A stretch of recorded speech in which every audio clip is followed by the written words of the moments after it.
Olá, alunos da disciplina Instalações Elétricas Industriais. Bem-vindos a essa aula. O assunto de hoje é a queda de tensão na partida dos motores de indução.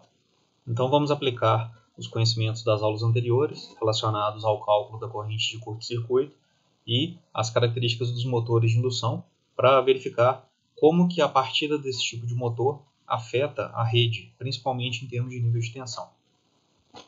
Como nós vimos, os motores de indução apresentam uma corrente de partida muito elevada e exigem uma energia mais elevada da rede nesse momento inicial para vencer a inércia das cargas e ficar em movimento. Então a ideia é que essa corrente na partida do motor gere quedas de tensão naquelas impedâncias que nós estudamos, nas impedâncias do sistema, no transformador, nos condutores, e essas quedas de tensão vão fazer com que a tensão nos terminais do motor sejam menores e a própria tensão na entrada de energia, por exemplo, na indústria ou até mesmo no centro de comando de motores, se torne reduzida em relação ao valor nominal. Então a gente precisa verificar se essas quedas aí estão dentro dos limites admissíveis. Então o básico aqui vai ser conhecer as impedâncias do sistema. No caso, a gente envolve o sistema de transmissão e distribuição, o transformador e os condutores ao longo do circuito. A diferença é que agora a gente não está falando em curto mais, A gente está ligando uma carga no circuito e, de acordo com a corrente que vai fluir por ele, nós queremos verificar qual vai ser a queda de tensão em determinados pontos do circuito. No fim das contas, isso aqui vai ser um circuito sério, muito tranquilo de ser analisado. O grande segredo aqui está em analisar trecho a trecho e definir as impedâncias de forma correta. E detalhe também que dessa vez só vamos usar impedâncias de sequência positiva. Então o cálculo vai ser mais simplificado do que, por exemplo, uma corrente de curto-circuito monofásica, que nós já vimos aí nas aulas anteriores. Então a ideia é também definir a impedância do motor, porque nós queremos ligar ele na rede.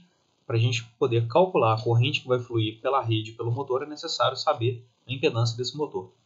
Então a primeira coisa importante sobre ele é que o valor de resistência comparado com o valor de reatância é desprezível. Então, de maneira geral, nós vamos falar que o motor de indução só tem um valor de reatância, que é esse apresentado aqui.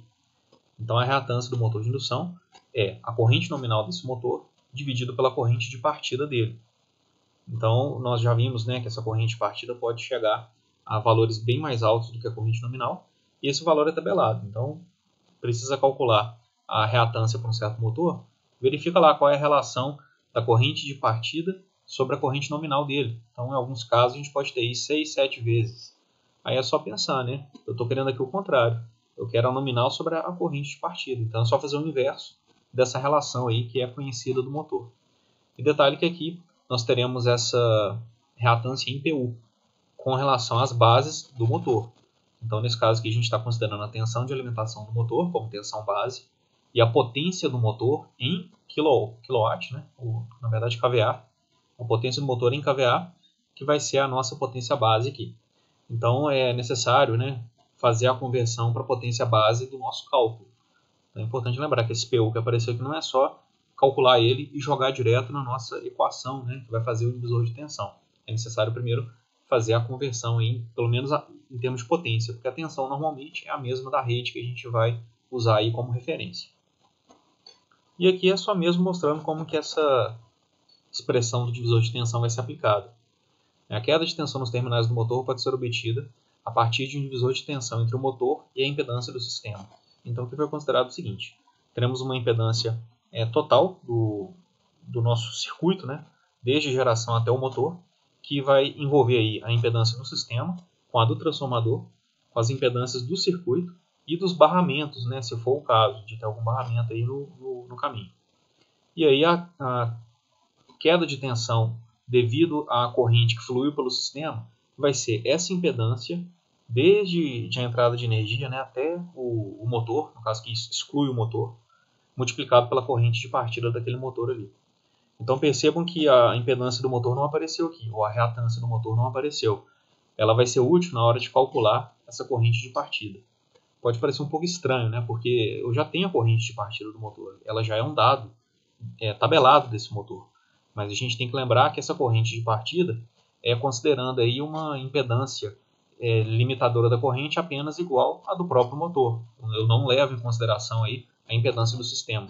Então, quando a gente colocar esse motor no certo circuito, para ele ser alimentado, a corrente de partida vai ser sempre menor, um pouco menor do que aquela corrente de tabela dele, né? Porque agora eu tenho mais impedâncias em série com esse motor.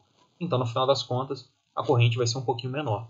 Aí sim, para calcular essa corrente de partida, nós vamos precisar da impedância do motor. Aí eu vou precisar, então, dessa impedância de todo o sistema, até os terminais do motor, mais a impedância do motor. Dividindo a tensão por esse conjunto de impedâncias, eu vou ter a corrente de partida.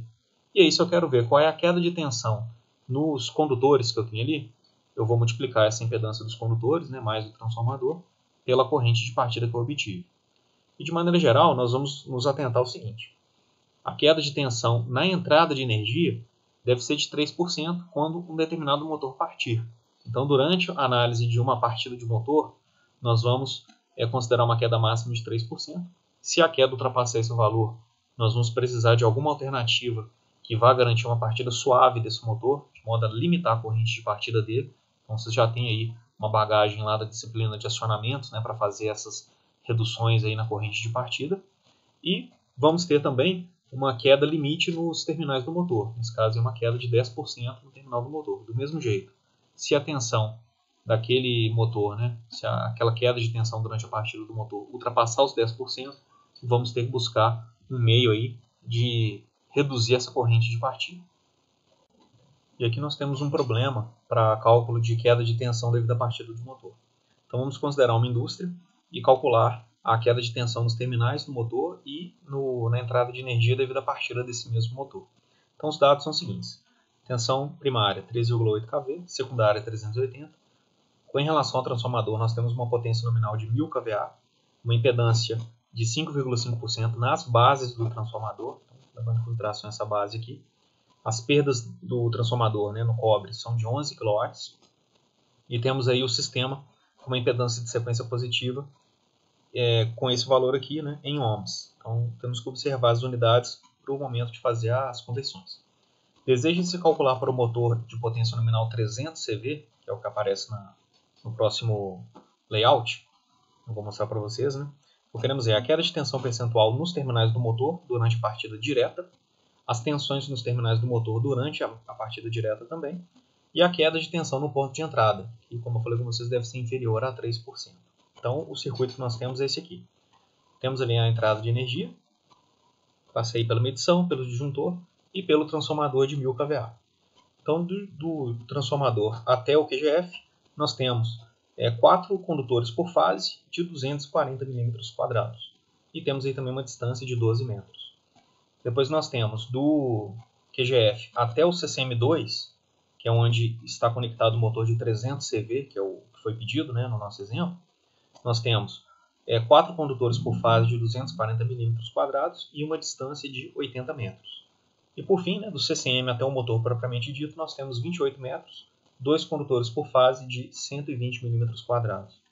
Então percebam que nós temos alguns pontos de interesse. A impedância do sistema já é conhecida, né, do sistema de alimentação já é conhecida. Eu quero conhecer então a impedância do transformador na base correta. A detalhe do sistema é conhecida, mas foi representada em ohms, né, nem está representada em PU, né, não levando em consideração nenhuma base. Então nós vamos escolher a base para trabalhar e depois vamos transformar a impedância de entrada do sistema. Vamos verificar o transformador, os condutores, né, até o QGF, que eu vou chamar de circuito 1, do QGF até o CCM, que eu vou chamar de circuito 2, e do CCM até o motor, que eu vou chamar de circuito 3. E claro, né, vamos ter que conferir também a questão da reatância do motor. Então são algumas etapas aí, nós vamos fazer bem passo a passo, né, para não ter problema. E depois vamos verificar como que essa queda de tensão vai ficar. Então, para resolver o nosso exemplo, vamos primeiro entender os pontos de interesse de cálculo de impedância para a gente poder definir a corrente de partida desse motor do exemplo. Então a ideia aqui seria a seguinte: nós temos o sistema, aí envolve a parte de geração, transmissão e distribuição de energia, até o transformador na entrada da empresa.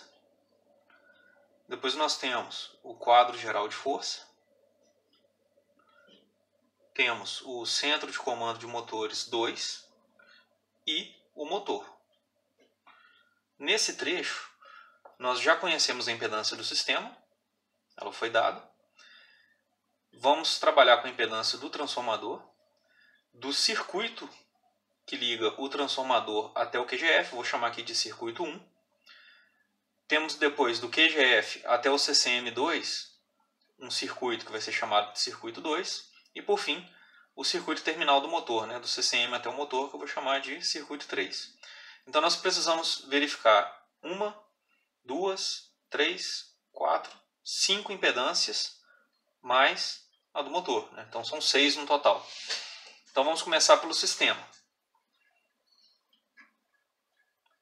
O que foi informado para a gente foi uma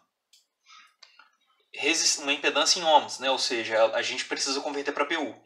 Desse modo a gente tem que definir as bases. Então vamos usar como base dessa vez os dados do transformador, porque já que a impedância do sistema está em ohms, a gente vai ter que usar uma potência base. Vamos começar então usando a base do transformador. Vou escolher aqui então, potência base, a do transformador é de 1000K, ou 1 mega, né? E a tensão no ponto de interesse é de 380 volts.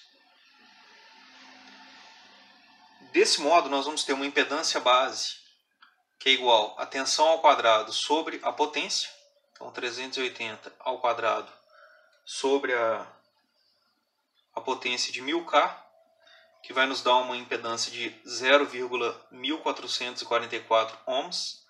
E a corrente base, nesse caso, é a potência dividido pela tensão, dividido por raiz de 3, que vai nos dar aqui 1,52 kA.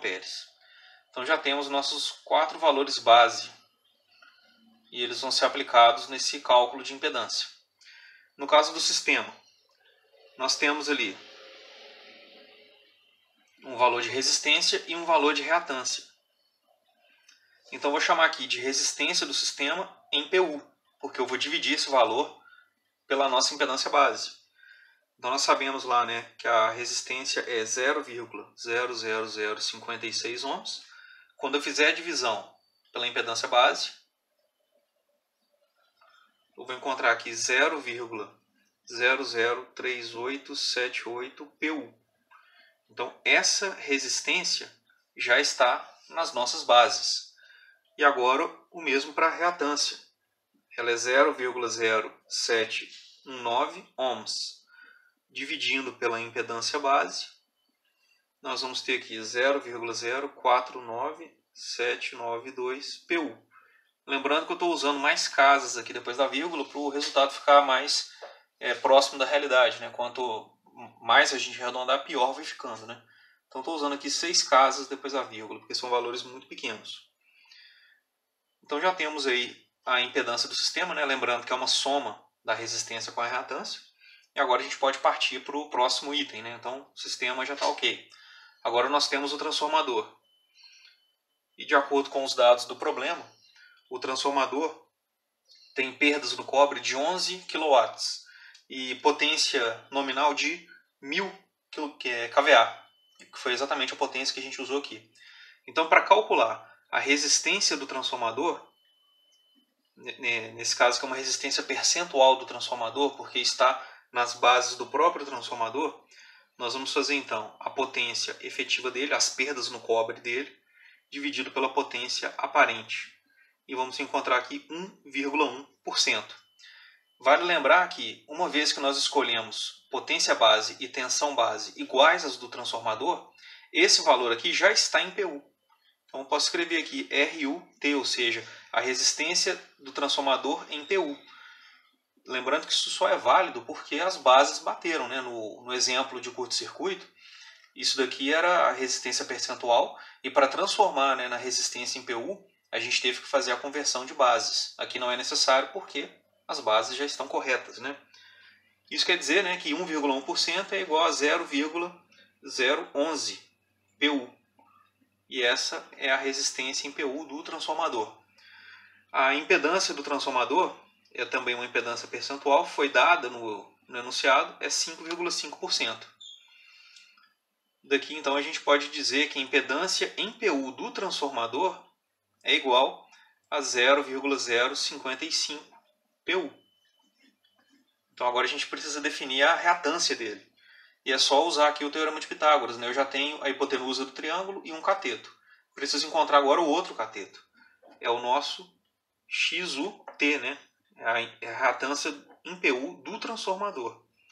Então ela vai ser a hipotenusa ao quadrado menos o cateto ao quadrado e a raiz quadrada disso aqui. Então nesse caso aí vai dar 0,053889 PU.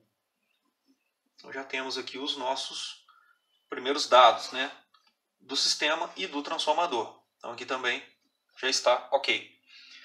Agora vamos calcular a impedância dos circuitos. Eu vou começar aqui pelo circuito 1, que é do trafo até o QGF. Circuito 1, trafo ao QGF. De acordo com o problema, nós temos aqui condutores de 240 milímetros quadrados, são 4 por fase, em um percurso de 12 metros. Consultando a tabela que eu passei para vocês, né, que tem lá resistência e reatância dos condutores por metro, nós vamos ver o seguinte.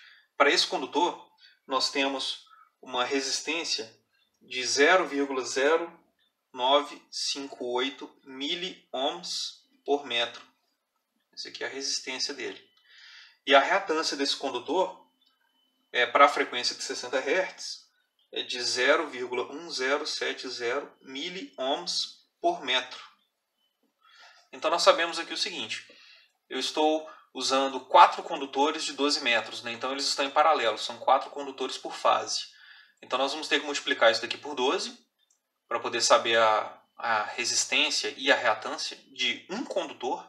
Depois eu vou dividir por 4 porque eles estão em paralelo. E aí eu terei a resistência e a reatância em ohms. Então eu vou falar aqui o seguinte. Resistência do circuito 1 é igual a resistência por metro.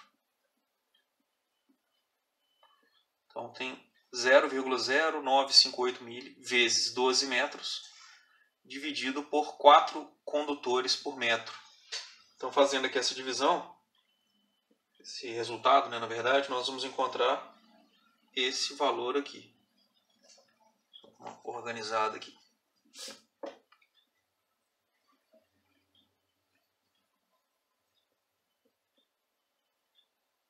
Lembrando que ele está em ohms. Se a gente quiser calcular então a resistência em PU do circuito 1, nós vamos ter que dividir pela impedância base, né, que é 0,1444. Então fazendo a divisão desse valor pela impedância base, nós vamos encontrar 0,001990 PU. Então já temos a resistência do circuito 1. Agora a reatância do circuito 1. Mesma coisa. Nós vamos então multiplicar a reatância por metro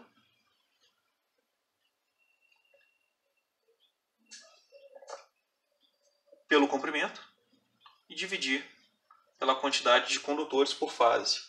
Então vamos encontrar aqui 0,000321 ohms. E de novo, né, fazendo a divisão aqui pela impedância base, nós vamos encontrar agora essa reatância em PU. Então XU do circuito 1. E dividindo nós vamos encontrar 0,002223 PU. Vamos deixar esse dado salvo aqui também, né? Então já resolvemos aí 3 etapas, né? Sistema, transformador e circuito 1. Agora vamos para o circuito 2. De acordo com o enunciado, o circuito 2 também trabalha com condutores de 240 milímetros quadrados e são 4 condutores por fase. A diferença é que aqui a gente está trabalhando com 80 metros, o circuito é mais extenso. Então, calculando aqui, impedância do circuito 2, que é o circuito que liga o QGF até o CCM2, nós vamos fazer o seguinte. A resistência do circuito 2 é igual à mesma resistência que nós vimos no caso anterior,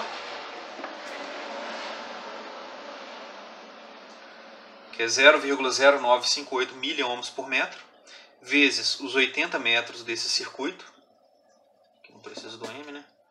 Dividido por 4 condutores por circuito. Então temos aqui 0,0011916 ohms. Dividindo pela impedância base, nós vamos encontrar a resistência em PU do circuito 2, que é 0,013269 PU.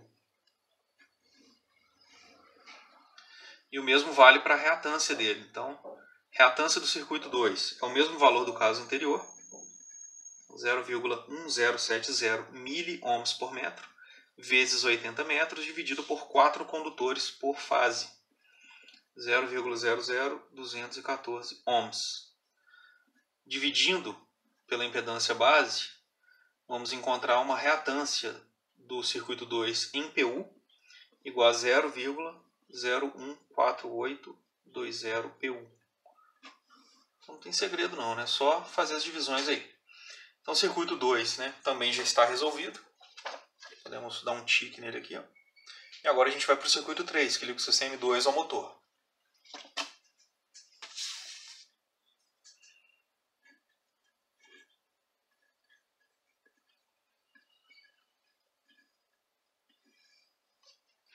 E de acordo com o enunciado, nós temos condutores de 120 milímetros, 2 condutores por fase, e o circuito tem 28 metros. Então, para esse caso aqui, o cálculo da resistência do circuito 3 vai ser a resistência que esse condutor tem por metro. Consultando a tabela, a gente encontra que é 0,1868 miliohms por metro, vezes os 28 metros do circuito, dividido por 2 condutores por fase.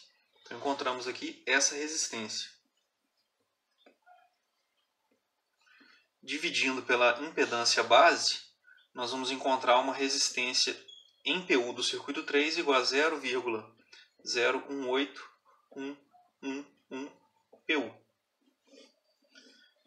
Seguindo o mesmo raciocínio aqui para a reatância, olhando a tabela, nós vamos encontrar a reatância de 0,1076 miliohms por metro, vezes 28 metros, dividido por 2 condutores por fase, é igual a 0,0015064 ohms. Dividindo pela impedância base, encontramos a reatância em PU igual a 0,010432. E aí, voltando aqui no nosso esquema original, né? Circuito 3 também está resolvido. Agora só falta o motor. Então vamos lembrar, né? Para o caso do motor,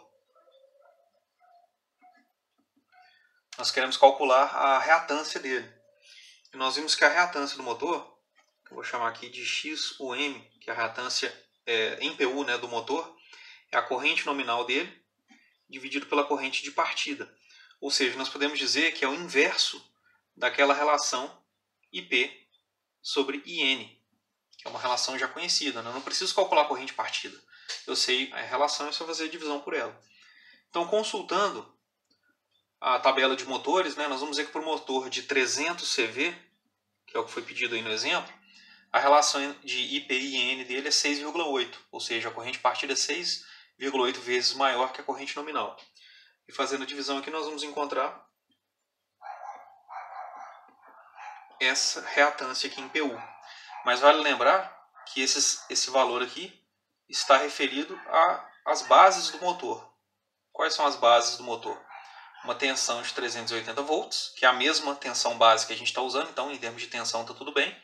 E uma potência base, que é a potência aparente do motor, que a gente ainda não conhece. Nós sabemos que a potência do eixo dele é 300 CV, mas eu não sei ainda qual é a potência aparente, né, desse motor aqui. Então o que a gente precisa fazer é calcular a potência aparente dele. Então, potência do motor é o quê? É a potência em CV vezes 736, que eu converto para watts, mas ainda estou falando do eixo do motor. Eu tenho que dividir pelo rendimento dele, que de acordo com a tabela dos motores, né, é de 96%. Então agora eu tenho a potência elétrica dele, mas ela ainda é efetiva. Então tem que dividir pelo fator de potência para ela se tornar uma potência aparente. Então, esse cálculo aqui a gente já fez algumas vezes, né? Principalmente lá no início, na hora de levantar a demanda. Então é uma expressão que a gente já usou bastante aí. E esse resultado aqui é de 261,36 kVA.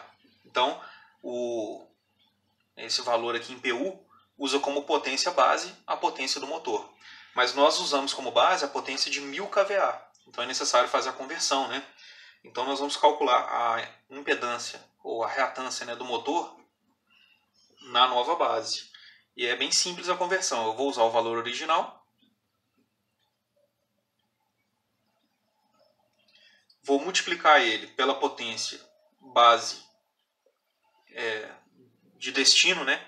A nova potência base. E vou dividir pela potência base original.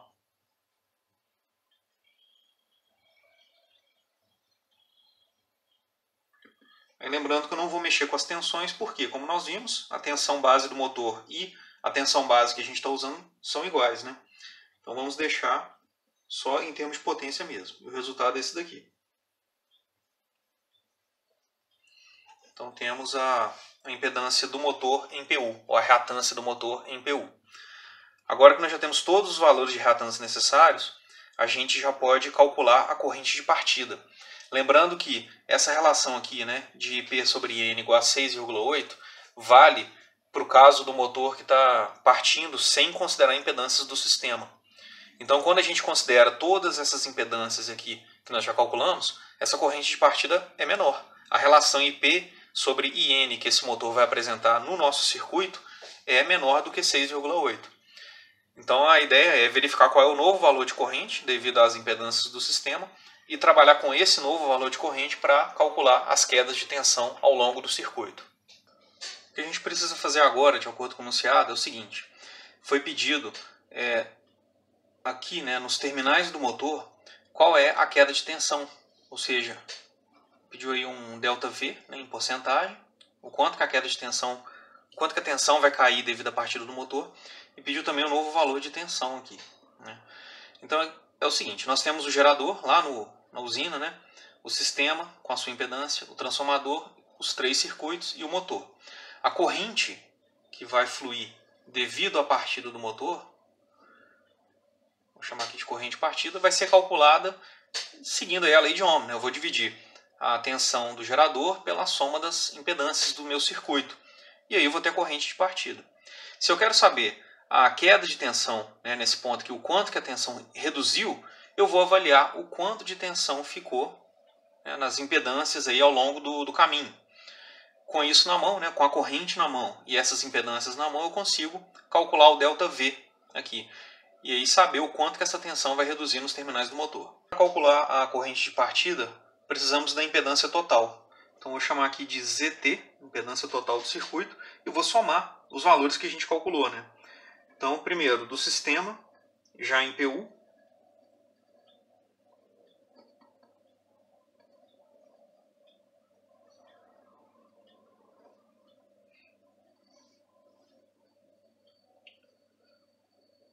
Daí do sistema, com o transformador.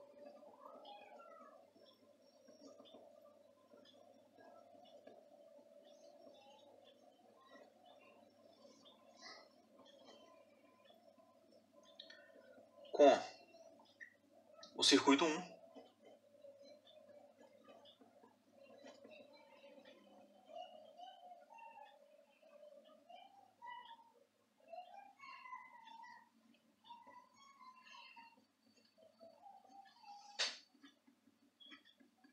Com o circuito 2.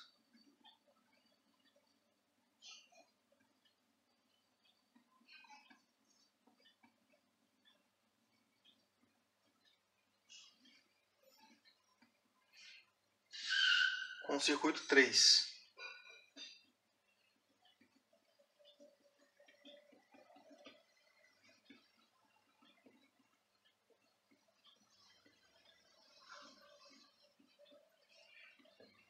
Então, fazendo aqui a soma, nós vamos encontrar esse valor aqui, ó.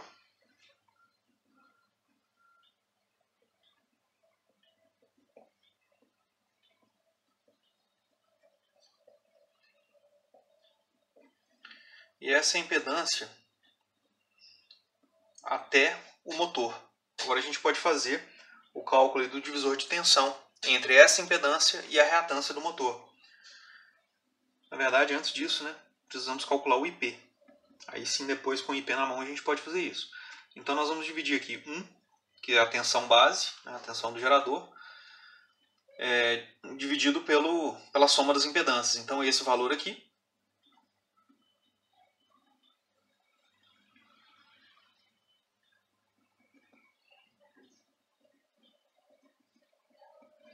mais a reatância do motor. Então lembrando que aquele valor do motor tem que ser acompanhado pelo J, né? Então, desenvolvendo esse cálculo aqui, fazendo as divisões adequadas, para simplificar, né, nós vamos chegar a esse valor aqui de corrente.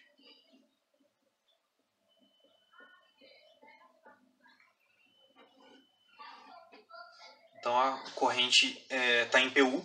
Se a gente multiplicar pela corrente base, aqui não vai ser usado, mas só por curiosidade, né, nós vamos encontrar aqui 2,18 kA. Aí, essa é a corrente que o motor vai exigir durante a partida. É claro que depois que ele estabilizar, né, depois que ele chegar na velocidade nominal, ele vai ter uma corrente menor. E agora sim, né, podemos calcular a queda de tensão. Então esse ΔV que a gente está procurando, que é a queda de tensão nessa parte do sistema, é basicamente a corrente base que nós temos, a corrente calculada, né, corrente de partida, multiplicado pela impedância que nós temos aqui.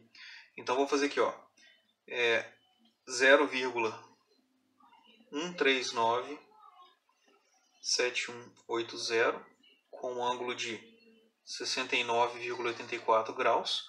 Nesse caso aqui, né, é essa impedância aqui em PU, né, na forma polar dela. Ela tem exatamente esse valor aqui.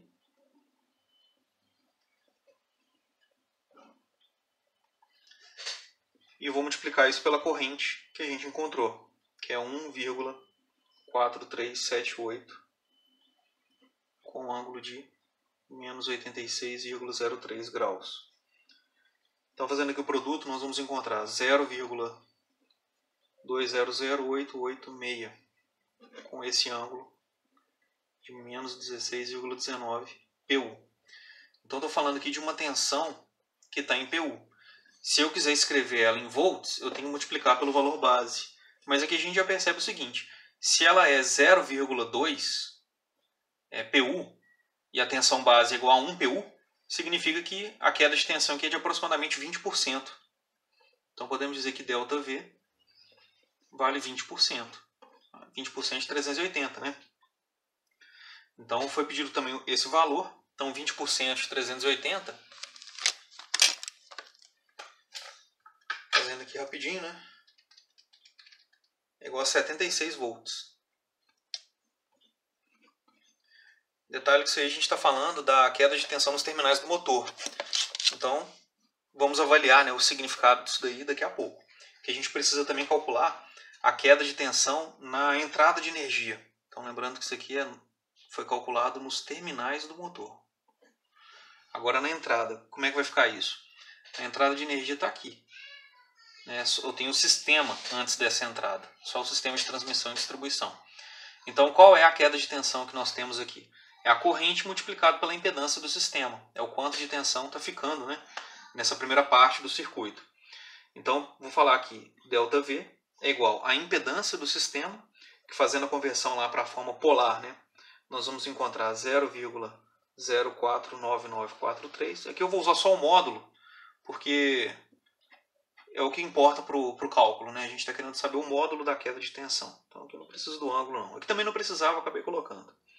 Então vou multiplicar a impedância do sistema. Então isso daqui é o ZS.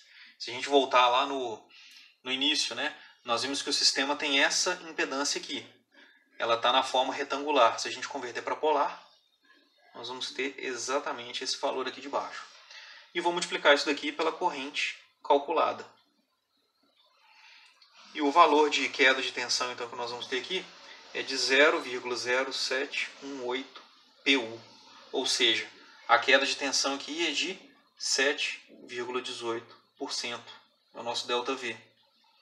E esse daqui é o ΔV do sistema, né, na entrada de energia. É melhor escrever aqui entrada. é o ΔV na entrada de energia. Isso daí em termos de volts vai dar quanto? 7,18 vezes 380. Isso daí dá 27,28 volts. Então isso significa que durante a partida do motor, a tensão nos terminais cai 76 volts, sendo que desses 76, 27,28 é a queda de tensão que a gente tem antes da chegada, né, até a empresa, a indústria. E agora o que isso daí significa?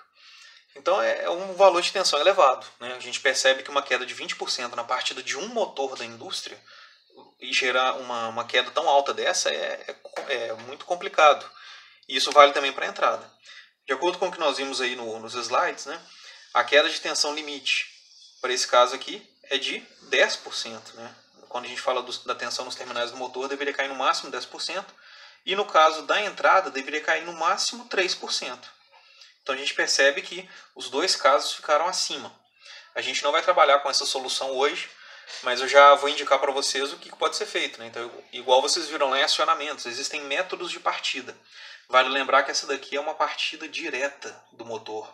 É a partida que mais impacta na rede. Né? E de fato a gente percebe isso fazendo o cálculo. Né? Se um motor com uma potência alta dessa, de 300 CV, partir direto na instalação, nós vamos ter uma queda de tensão muito alta. Né? E a corrente que vai circular pelo sistema é uma corrente alta também. Então a ideia é que a gente consiga obter aí estratégias, né, ou traçar estratégias para diminuir essa corrente de partida. E aí você já conhece algumas delas, né, como por exemplo a partida estrela-triângulo, a partida compensada, o soft starter, né, ou até o inversor de frequência, para garantir uma partida mais suave para esse motor. Então se a gente estivesse trabalhando, por exemplo, com um desses sistemas, né, que diminui a corrente de partida, essa queda de tensão seria atenuada. Então aqui nesse exercício a gente conseguiu calcular a queda de tensão e percebeu que ela não está adequada. Agora a solução disso já é, vamos dizer assim, uma próxima parte. Né? Na próxima aula a gente vai ver um pouco sobre essa questão de acionamentos e aí eu vou estudar com vocês aí o que pode ser usado, né, para essa redução da corrente e como que vai funcionar. Tá? Então aqui só entendam isso, que para o exemplo não ficou legal. Esses valores que a gente obteve aqui, né, não que esteja errado, né, o cálculo está correto, mas que do ponto de vista prático são valores altos demais de queda de tensão e que precisam ser corrigidos aí por alguma estratégia de partida de motores. Então, como exercício para a próxima semana, eu vou deixar aí o cálculo das mesmas quedas de tensão, porém agora para o motor de 100 CV. Então vocês vão considerar o seguinte: o sistema é o mesmo, então já calculamos aí, né, a questão da impedância do sistema, do transformador, do caminho até o QGF, do caminho até o CCM2, e agora vocês vão calcular para esse motor de 100 CV qual é a queda de tensão que a gente vai ter. Então utilizem aqui para esse caso, né, para simplificar, utilizem os mesmos dados que a gente utilizou para o motor de 300 CV, ou seja, considerem que ele foi alimentado exatamente por esses condutores e fica exatamente a essa distância do CCM2. É só mesmo para simplificar, tá? Mas vocês vão ver que vocês vão trabalhar com o motor agora e aplicar esses dados aí já calculados. Então é só mesmo um complemento para esse exercício. Aí eu quero que vocês calculem então, né, voltando aqui no slide anterior, queda de tensão percentual nos terminais do motor de 100 CV durante a partida direta, as tensões nos terminais do motor também durante a partida direta e a queda de tensão no ponto de entrada.